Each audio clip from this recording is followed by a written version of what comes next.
3 नवंबर को दिखेगा 2024 का ट्रेलर, वो भी भाजपा के गढ़ में नहीं बल्कि मोदी विरोधियों के गढ़ में, ओवैसी के गढ़ में, और दिल्ली से सैकड़ों किलोमीटर दूर दक्षिण भारत के एक शहर में। जो चले थे प्रधानमंत्री मोदी को हटाने के लिए, आज उसे अपना घर बचाना मुश्किल हो रहा है। और जो चले थे मोदी के खिलाफ चक्रव्यूह रचने के लिए, वो खुद अपनी ही सेना से घिर गए हैं।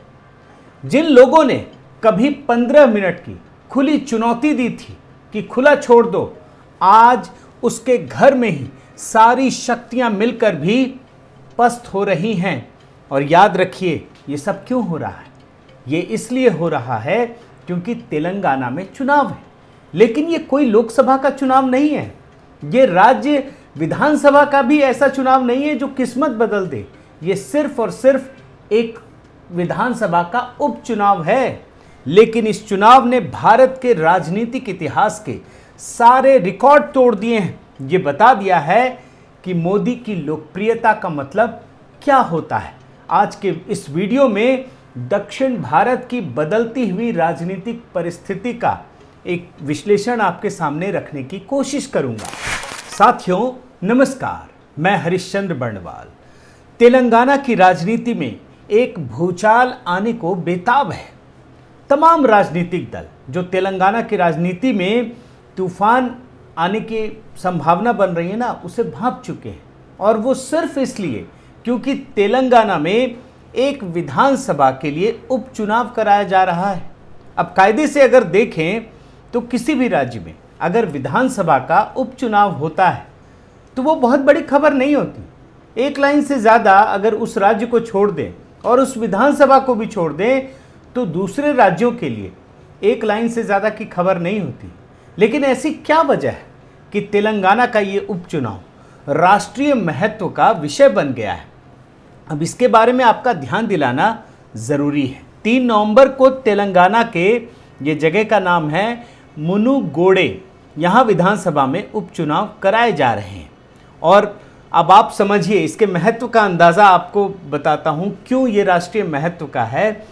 क्योंकि यहाँ पर टीआरएस ने 100 से ज़्यादा एमएलए, सांसद, मंत्री सबको झोंक दिया है, खुद भी लग गए हैं। सिर्फ एक विधानसभा उपचुनाव है और ये वो राज्य है जहां पर टीआरएस की सत्ता है और शानदार बहुमत के साथ है। केसीआर दूसरी बार जीते और शानदार बहुमत है। इस विधानसभा से कोई फर्क नहीं पड़ने वाला, लेकिन उन्होंने इसमें अपनी सारी शक्तियों को झोंक दिया है। और इतना ही नहीं, आप देखिए प्रधानमंत्री मोदी की लोकप्रियता का आलम यह है कि जो प्रधानमंत्री बनने का सपना पाल रहे थे ना केसीआर, वो खुद सिर्फ एक गांव के प्रभारी बन गए हैं। सिर्फ एक गांव के, एक मुख्यमंत्री एक गांव का प्रभारी बना है चुनाव जिताने के लिए। क्या कभी आपने आज़ाद भारत के इतिहास में ये बात सुनी है? और इतना ही नहीं, ये जो मुनुगोडे विधानसभा है, इसमें 80 गांव हैं और सभी विधायक, सभी सांसद, सभी मंत्रियों को एक एक गांव दिया गया है। ये स्थिति है, ये भी आप रिपोर्ट में देख सकते हैं। अब ज़रा ये सोचिए कि ये जो मुनुगोडे विधानसभा चुनाव है, इसके नतीजों से क्या हो जाएगा? कुछ नहीं होगा। अगर मैं आपको जवाब दूं, ऐसा नहीं है कि कोई सत्ता का समीकरण बदल जाएगा, केसीआर की सरकार में कोई माने डर या भय पैदा हो जाएगा, भाजपा बहुत सारे सीट बटोर लेगी, ऐसा कुछ नहीं है। कुछ भी नहीं होगा।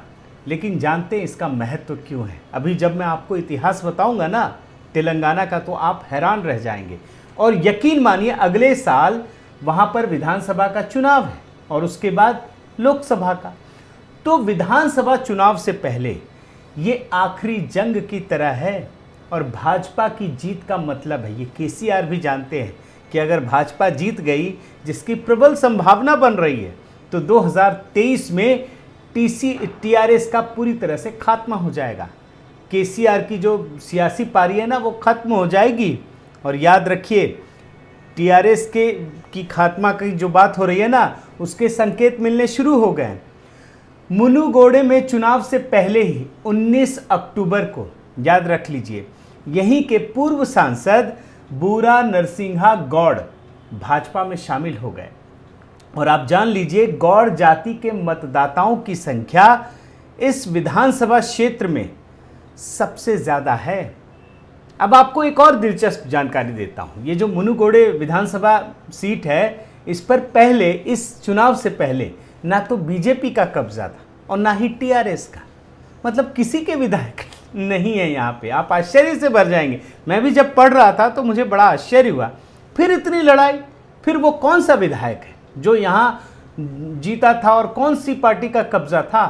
तो आप ये जानकर हैरान हो जाएंगे कि कांग्रेस के विधायक, नाम इनका है कोमाटी रेड्डी, ये यहाँ से विधायक बने। लेकिन रेड्डी साहब ये महसूस कर लिया उन्होंने कि अब भाजपा की लहर चल रही है, प्रधानमंत्री मोदी के प्रति लोगों का प्रेम दिख रहा है, तो उन्होंने विधायकी से इस्तीफा दे दिया और उसके बाद उन्होंने भाजपा की सदस्यता ली और वही दोबारा चुनाव लड़ रहे हैं। यानी यहाँ कांग्रेस खत्म हो चुकी है और इस सीट को अब केसीआर ने प्रतिष्ठा का विषय बना लिया है। अब आपके मन में ये भी सवाल उठ सकता है कि जिस तेलंगाना में 2018 के विधानसभा चुनाव में केसीआर ने प्रचंड बहुमत हासिल किया था और भाजपा को सिर्फ एक सीट मिली थी, जो भाजपा एक सीट पर सिमटी हुई थी, अचानक ऐसा क्या हो गया कि भाजपा की लहर चल पड़ी?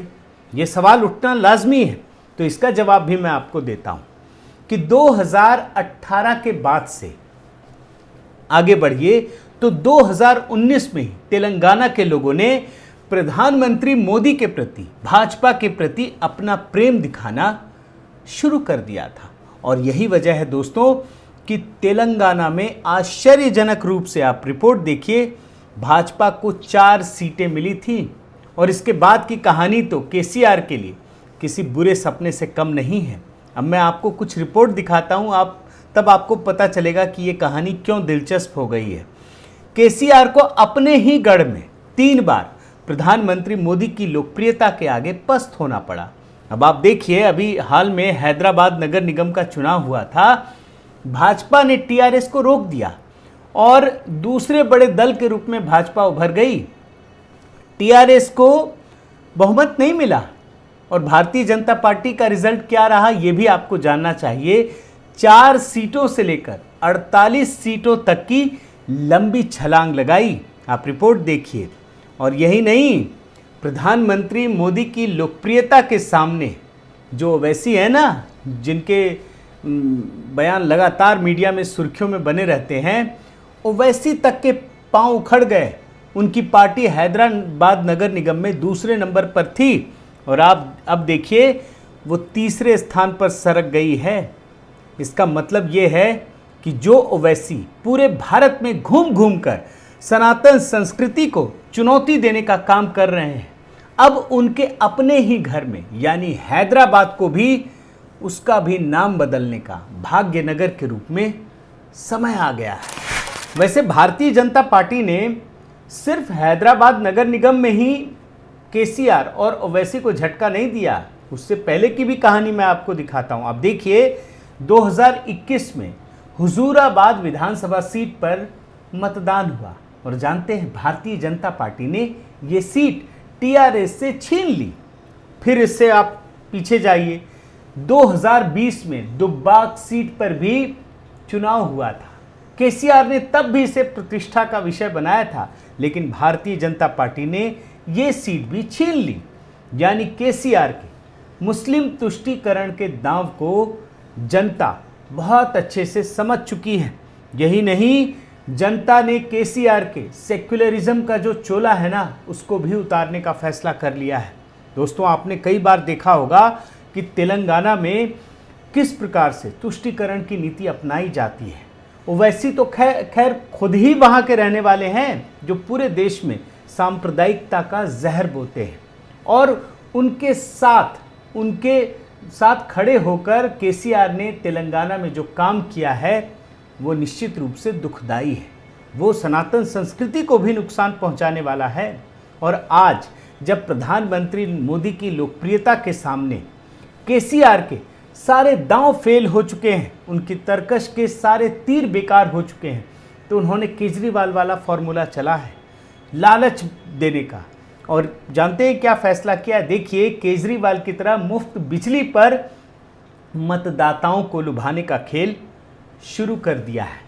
लेकिन समझ जाइए, तेलंगाना की जनता अब केसीआर के सारे मंसूबों को भांप चुकी है। साथियों, दिल्ली की तरह तेलंगाना में भी एक ऐसी पार्टी का शासन है जो मुस्लिम तुष्टीकरण और रेवड़ियां बांटकर चुनाव तो जीत लेती थी, लेकिन जनता का कोई भला नहीं होता था। अब प्रधानमंत्री मोदी के सांस्कृतिक विकासवाद और विकास के पहिए पर दौड़ने की वजह से इनकी जितनी रणनीतियां हैं ना, वो सब खत्म हो गई।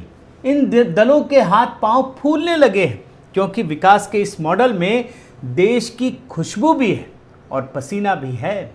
अब ये मुनुगोड़े विधानसभा चुनाव में जो भी नतीजा निकले, लेकिन आप ये समझ लीजिए कि ये 2023 के विधानसभा चुनाव का 2024 के लोकसभा चुनाव का ट्रेलर है, जो आपको बहुत बड़ी कहानी बयां कर रहा है।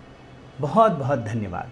साथियों, आपसे निवेदन है कि आप मेरे इस चैनल को ज़रूर सब्सक्राइब कीजिए, लाइक कीजिए, शेयर कीजिए, कमेंट कीजिए और इस बेल आइकन को प्रेस करना मत भूलिएगा। नमस्कार।